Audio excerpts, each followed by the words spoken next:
And that disillusionment has become really apparent here in Britain, where angry young Muslims say they want to turn Buckingham Palace into a mosque.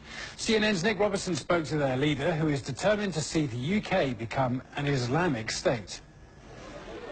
They are an angry minority.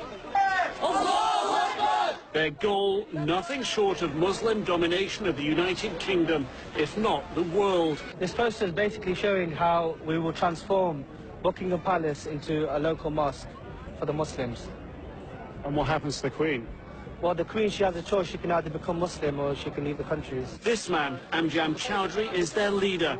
He demands Islamic law, known as Sharia, to be the law of the land. Drugs will be banned, pornography will be banned, gambling will be banned. Chowdhury's strategy is to pit Muslims against everyone else to create tension. We do expect to enter into a struggle, if you like, of words, and maybe even more than that, before we can see the fruition of the Sharia really on state level. Muslims are here to stay! Muslims are here to stay! Like Muslim radicals Yusuf Khattab and Yunus Abdullah Mohammed in New York, Chowdhury supports Osama bin Laden and justifies the 9/11 attacks. In fact, Chowdhury claims he was spreading the message of jihad or holy war even before 9/11. I've been to New York a couple of times before 9/11, and even to the Bible Belt, I think they call it the Midwest. And, you know, it's about propagating Islam. I do believe that the Muslims in America are possibly 5 or 10 years behind in terms of the struggle that they're engaging in. What Chowdhury is implying is that how radicalization evolves here in Britain and in Europe will in some part be a model for what the United States can expect.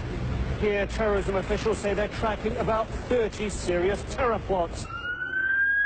In the weeks after the London subway terror attacks in 2005, Chowdhury's co-leader, Omar Bakri, fled the UK, fearing he would be arrested for his radical views. Now he's in Lebanon, broadcasting his message over the internet.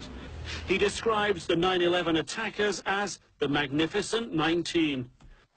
And in Europe, it appears that message is turning into action. Last year, Belgian police busted a group alleged to be using chat rooms to recruit young Muslims for al-Qaeda training in Pakistan. We knew we were in the presence of an organization that is part of al-Qaeda. We knew that these people were in contact with the highest levels of al-Qaeda in Afghanistan. One of those arrested was this woman, Malika Al-Aroud. Her website praised Osama bin Laden. Most Muslims love Osama, like I love him myself. Now she's in jail, charged with taking part in the activities of an Islamic terrorist group.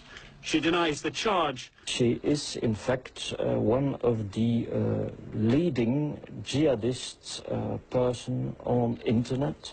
Her site on internet attracts very much interest from other persons. Now intelligence officials tell CNN that a French atomic scientist charged last month with associating with terrorists was participating in Malika Al-Aroud's website.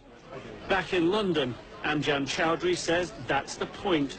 You can be anywhere to recruit people to radical Islam. So it's very easy nowadays for people to build up links and communication very quickly, and then after that, you know, to disappear and to go off, you know, wherever they want to go. And where they want to go, intelligence services worry, in increasing numbers, is into violent jihad around the world. Nick Robertson, CNN, London.